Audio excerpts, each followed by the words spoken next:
حضرت محمد کی ولادت سے پہلے کے معجزات و واقعات، دنیا کا حال اور عرب کی جاہلیت۔ السلام علیکم ورحمۃ اللہ وبرکاتہ۔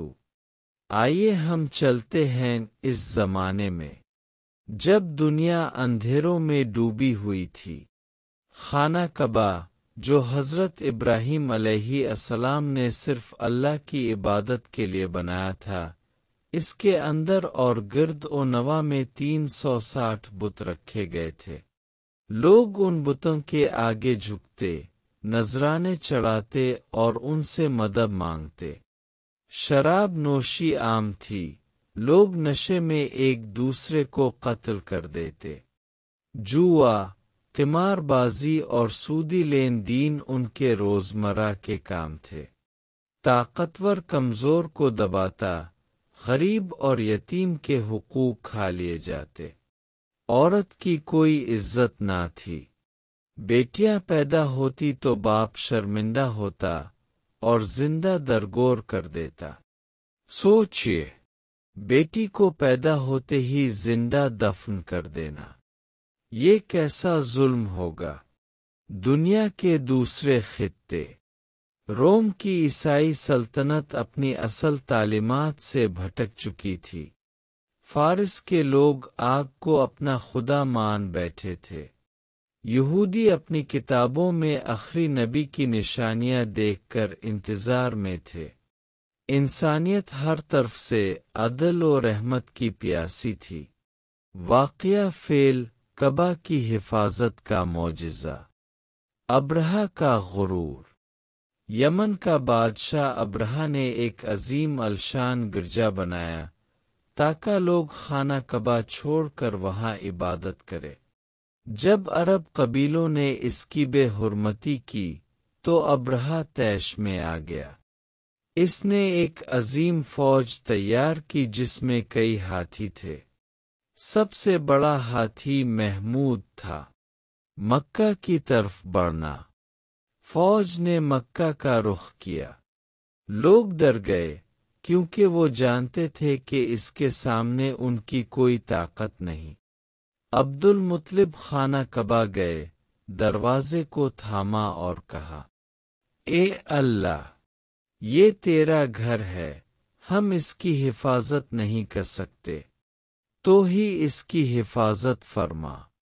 اللہ کی مدد۔ جب فوج کعبہ کی طرف بڑھتی تو ہاتھی زمین پر بیٹھ جاتا، دوسری سمت لے جاتے تو چل دیتا لیکن کعبہ کی طرف نہ بڑھتا۔ اچانک آسمان سے ابابیل پرندے آئے۔ ہر ایک کے پنجے اور چونچ میں چھوٹی کنکریاں تھیں۔ وہ کنکریاں فوج پر برسنے لگے۔ یہ کنکریاں بارود کے گولوں کی طرح دشمن کو جلا دیتی۔ پوری فوج تباہ ہو گئی۔ ابرہہ عبرت کا نشان بن گیا۔ قرآن نے فرمایا، کیا تم نے نہیں دیکھا کہ تیرے رب نے ہاتھی والوں کے ساتھ کیا کیا؟ ولادت سے پہلے کے معجزات و نشانیاں۔ دنیا میں ہلچل۔ جب حضور کی ولادت قریب آئی تو پوری دنیا میں عجیب و غریب نشانیاں ظاہر ہوئیں۔ فارس کا آتشکدہ بجھ گیا جو 1000 سال سے مسلسل جل رہا تھا۔ پجاری چیخنے لگے، ہمارا خدا ناراض ہو گیا۔ قصر کے محل کے 14 ستون گر گئے۔ بادشاہ کے درباری خوفزدہ ہو گئے کہ سلطنت ٹوٹنے والی ہے۔ دریائے ساو خشک ہو گیا۔ لوگ حیران رہ گئے کیونکہ یہ دریا کبھی نہیں رکتا تھا۔ آسمان پر شہاب ثاقب ٹوٹنے لگے۔ جنات بھاگنے لگے اور کہنے لگے، کوئی بڑی تبدیلی آنے والی ہے۔ قصر کا ڈراؤنا خواب۔ اس نے دیکھا کہ اونٹ اور عرب سپاہی اس کے مکھ پر قبضہ کر رہے ہیں۔ اہل کتاب کا انتظار۔ مدینہ کے یہودی علماء اپنی کتابوں میں آخری نبی کی نشانیاں پڑھتے تھے۔ وہ کہتے تھے، اب آخری نبی آنے ہی والے ہیں۔ شام کے راہب بہرا نے بھی بشارت دی کہ آخری نبی عرب سے ظاہر ہوں گے۔ خواب و بشارتیں۔ حضرت عبد المطلب نے خواب دیکھا کہ کعبہ سے ایک نور نکلا ہے جو پوری دنیا کو روشن کر رہا ہے۔ حضرت آمنہ نے دوران حمل عجیب سکون محسوس کیا اور خواب میں دیکھا کہ ان کے بطن سے ایک نور نکلا ہے جو شام کے محلات کو روشن کر رہا ہے۔ ولادت رسول اور سبق۔ وہ مبارک دن، پیر کا دن، ربیع الاول کی 12 تاریخ، مکہ کی فضائیں مہک اٹھی۔ حضرت آمنہ کے گھر ایک نور چمکا، شام کے محلات تک وہ روشنی پھیل گئی۔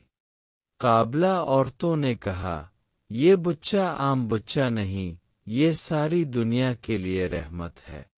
دنیا کی روشنی۔ جنات چیخنے لگے کہ اب ہماری شرارتوں کا وقت ختم ہونے والا ہے۔ یہودی علماء نے کہا، اب وہ نبی آ گئے جن کا ہمیں انتظار تھا۔ اللہ کا فرمان۔ یہ سب واقعات اعلان تھے کہ اب وہ ہستی دنیا میں آ گئی ہے جس کے بارے میں اللہ نے فرمایا، وَمَا أَرْسَلْنَاكَ إِلَّا رَحْمَةً لِلْعَالَمِينَ۔ ہم نے آپ کو تمام جہانوں کے لیے رحمت بنا کر بھیجا ہے۔ یہ معجزات ہمیں یہ سکھاتے ہیں کہ جب اللہ اپنے نبی کو بھیجتا ہے تو پوری دنیا ہل جاتی ہے۔ آج بھی اگر ہم حضور کی تعلیمات پر چلیں تو اندھیروں سے روشنی کی طرف آ سکتے ہیں۔